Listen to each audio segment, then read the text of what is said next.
Japan के Hiroshima में प्रधानमंत्री मोदी ने यूक्रेन के राष्ट्रपति ज़ेलेंस्की से मुलाकात की और यूक्रेन संकट के बाद पीएम मोदी ज़ेलेंस्की से ये पहली मुलाकात है। इस मौके पर पीएम मोदी ने कहा कि वो युद्ध रोकने का पूरा प्रयास करेंगे। ज़ेलेंस्की भले ही रूस पर दबाव बनाने के लिए G7 को बड़ा प्लेटफॉर्म समझ रहे हो, लेकिन रूस रत्ती भर ना तो नाटो की परवाह कर रहा है और ना ही यूक्रेन को कुछ समझ रहा है। अब तो हालात ये हो गए हैं कि खुद नेटो को लगने लगा है कि रूस को जंग में नहीं हराया जा सकता। पिछले 11 दिनों में रूस के 3000 हमलों से नाटो और यूक्रेन के होश उड़ गए हैं।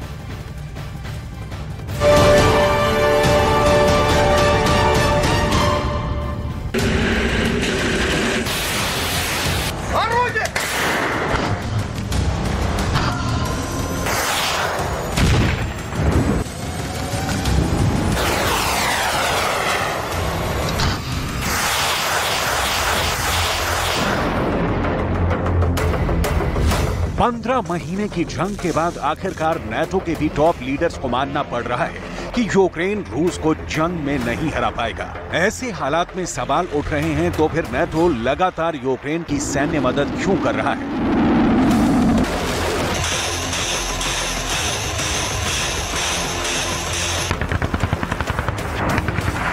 कुछ डिफेंस एक्सपर्ट्स अब ये क्यों दावा करने लगे हैं कि 450 दिन की जंग के बाद ज़ेलेंस्की का यूक्रेन 90 दिन में जंग हार सकता है।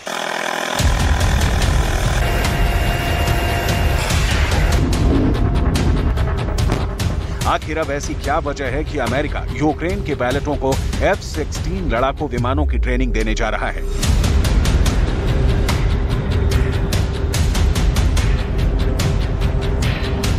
क्या इन दावों पर यकीन किया जा सकता है कि अगले 15 दिन में बखमूत में यूक्रेनी सेना को सरेंडर करने के लिए रूसी सेना मजबूर कर देगी?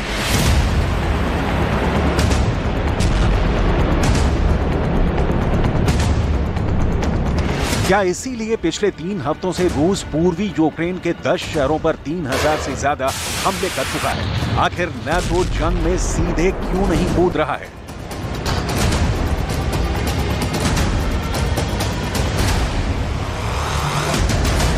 नाटो का यूक्रेन मिशन फेल।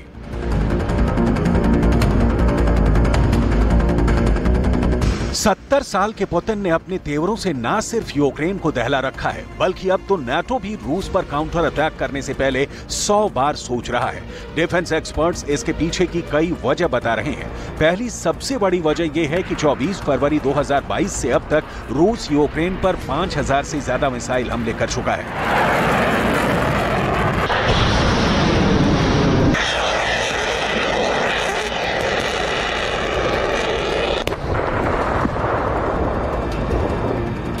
पिछले 10 महीनों में रूस ने सोलेदार के बाद बखमूत में यूक्रेन का धुआं निकाल कर रख दिया है। पिछले 3 महीने से रूस ने कीव पर 800 से ज्यादा बड़े हवाई हमले किए हैं, जबकि रूस की हाइपरसोनिक मिसाइलों ने अमेरिका के पैट्रियट मिसाइल सिस्टम को कीव में तबाह कर डाला है। रूस के 500 से ज्यादा तूफानी हमलों ने यूक्रेन के काउंटर अटैक की हवा निकाल कर रख दी है। मरते और हाँफते यूक्रेन की तस्वीरों को देखकर 31 देशों से बना नाटो भी कांपने लगा है। अब हालात ये हो गए हैं कि नाटो के यूक्रेन मिशन की राजदूत नतालिया गैलिबारेंको ने साफ चेतावनी दे दी है कि अगर यूक्रेन रूस पर बड़ा काउंटर अटैक करेगा तो उसे बहुत भारी नुकसान होगा।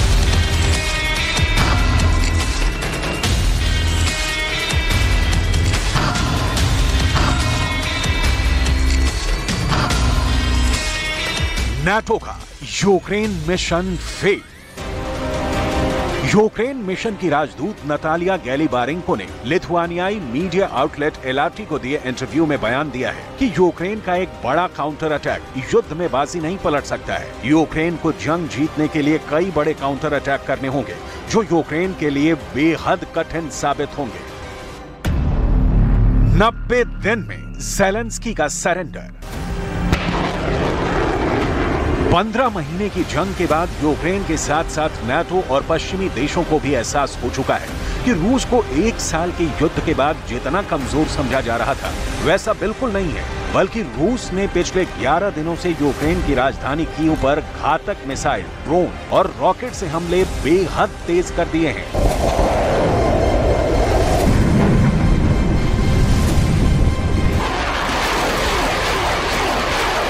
यहां तक कि अपने किंजल मिसाइलों के तूफानी हमलों से कीव में मौजूद अमेरिका के पैट्रियट मिसाइल सिस्टम को भी तबाह कर डाला है।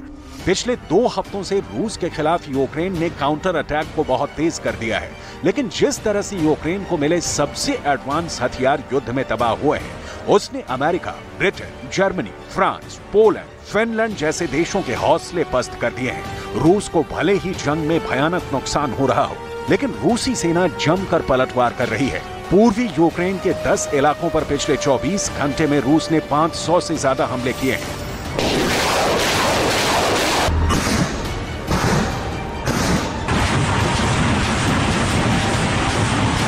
अमेरिका के पैट्रियट मिसाइल सिस्टम को तबाह करने के साथ साथ रूसी फौज ने ब्रिटेन की 7 advance storm shadow cruise missile को भी तबाह कर डाला है।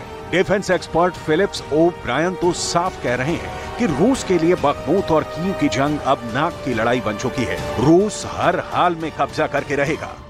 No, they want to take Bakhmut and other towns like Avdiivka too. There are a few other towns that seem to be obsessing the Russians. And therefore, as horrible as it is, we have to fight for these cities because that's going to keep the Russians attacking and keep the Russians losing soldiers and equipment. And in that sense, it seems to have done the horrible thing it was supposed to do. NATO का Ukraine mission fail.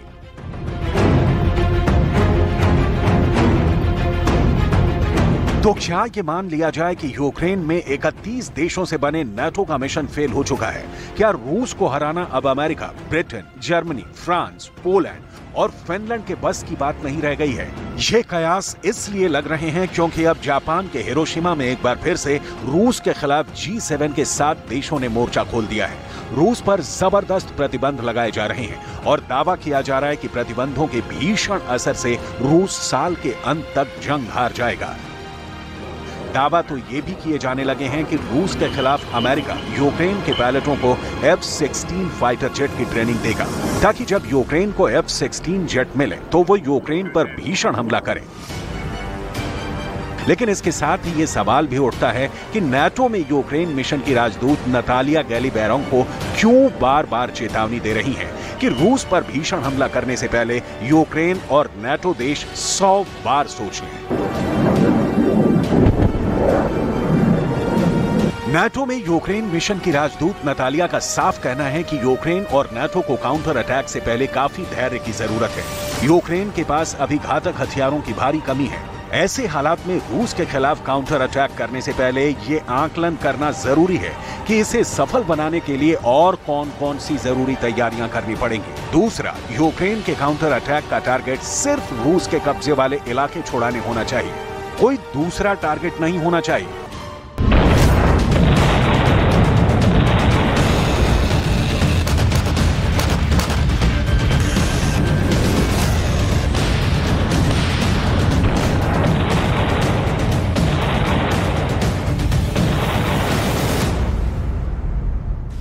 एक तरफ Ukraine और NATO रूस पर counter attack करने से घबरा रहे हैं, तो वहीं दूसरी तरफ 15 महीने से रूस यूक्रेन को बुरी तरह से तबाह कर रहा है।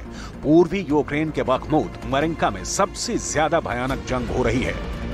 इसके अलावा Lyman, Avdiivka, Chernihiv, Zaporizhzhia, Donetsk, Kherson, Kharkiv, Sumy और डोनबास में 9 मई से अब तक यूक्रेन पर रूस ने 800 से ज्यादा हमले किए हैं। पुतिन ने भी साफ कह दिया है कि वो झुकने वाले नहीं हैं।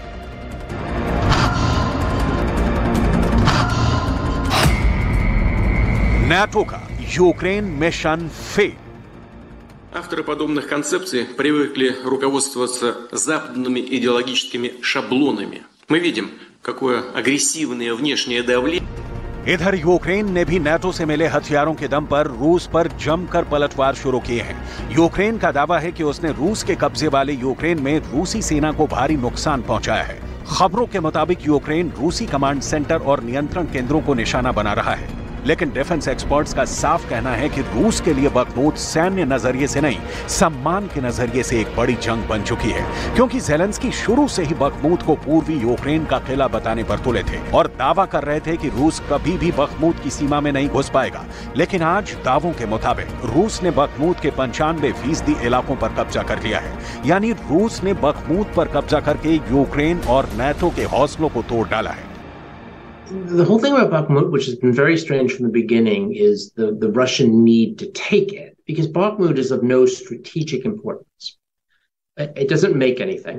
So there's no war industry there. There's no raw materials there that are desperately needed for the Ukrainian war effort.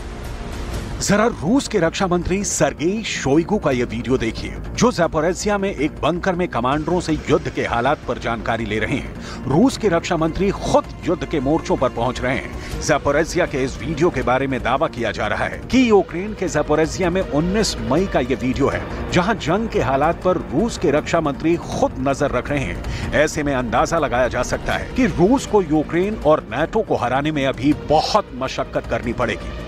इधर रूस ने कीव से लेकर बखमूत तक मिसाइलों की बरसात कर दी है। обороны. В течение суток перехвачены 7 противорадиационных ракет «Харм», 1 крылатая ракета большой дальности «Storm Shadow», а также 10 реактивных снарядов систем залпового огня «Хаймарс». रूस ने साबित कर दिया है कि भले ही यूक्रेन के पास दुनिया के सबसे बेहतरीन 600 तरह के हथियार हों, लेकिन रूस के तूफानी हमलों के सामने ना तो अमेरिका का पैट्रियट मिसाइल सिस्टम टिक पाया है और ना ही ब्रिटेन के स्टॉर्म शैडो क्रूज मिसाइल तबाह होने से बच पाई है। ऐसे में सवाल उठता है कि अब यूक्रेन क्या करेगा, क्योंकि दुनिया के टॉप जनरल और डिफेंस एक्सपर्ट्स का साफ कहना है कि यूक्रेन को घातक मिसाइलें और टैंक देने में अमेरिका, ब्रिटेन समेत नाटो के 31 देशों ने बहुत देर कर दी है। पुतिन का रूस जंग में बहुत आगे निकल चुका है। रूस के ट्रिपल अटैक ने यूक्रेन की कमर तोड़ कर रख दी है और इधर नाटो ने भी मानना शुरू कर दिया है कि रूस को आसानी से नहीं हराया जा सकता है। अब देखना होगा कि पुतिन अगला बड़ा हमला यूक्रेन में कहां करते हैं।